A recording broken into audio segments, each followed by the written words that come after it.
Salam sejahtera.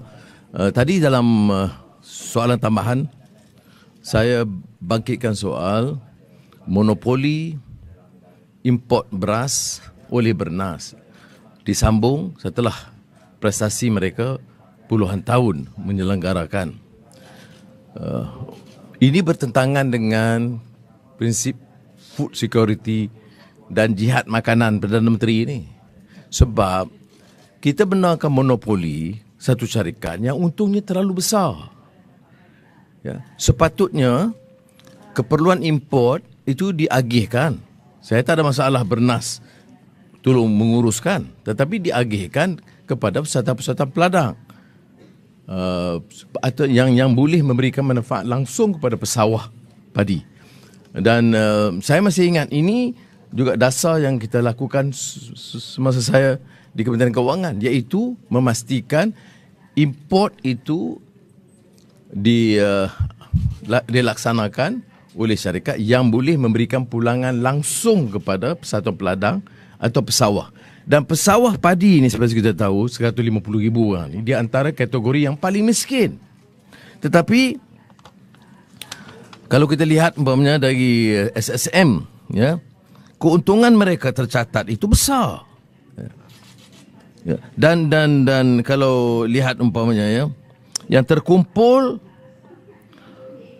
tahun 2018 1.2 bilion, 2019 1.3 bilion, 2020 798 juta. Ya.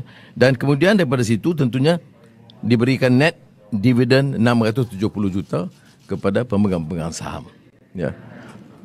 Saya faham sistem kita itu memberikan sedikit pulangan yang lebih kepada pemodal. Tetapi yang ini dianggap satu monopoli yang memberikan semua pulangan kepada syarikat. Ya. Dan saya tegaskan sekali lagi, pesawah padi yang 150-150 ribu keluarga ini kategori yang di antara kalau di Semenanjung, di Sabah Sarawak ada yang lebih miskin. Tetapi kalau di Semenanjung ini kategori paling miskin dalam negara.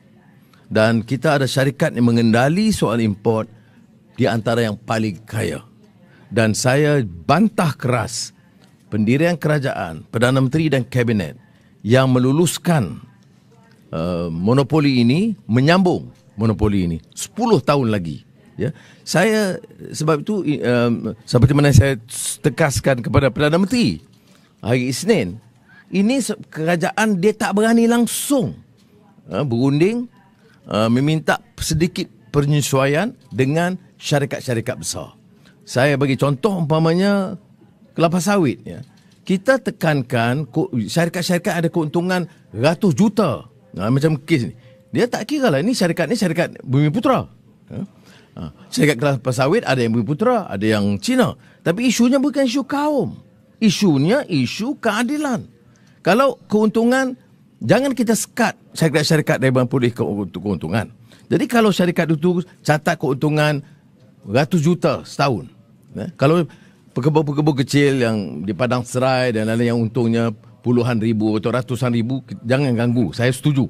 Tapi yang ratusan juta untung ini, tak bolehkah cap kota untuk penjualan dalam negara dengan harga yang berpatutan.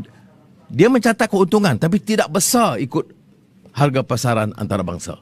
Dia istilah untung rugi ni relatif, kena ingat, ya. Dia tidak rugi. Dia cuma kurang keuntungannya ketimbang penggunaan antarabangsa. Jadi saya lihat umpamanya kerajaan bila bicara soal security makanan tidak serius kerana tidak ada perubahan struktural sama sekali. Yang ada hanyalah sikit penyesuaian, itu tambah subsidi. Dan subsidi itu selalunya seperti minyak dan gas memberi keuntungan langsung kepada semua termasuk T20 dan golongan kaya.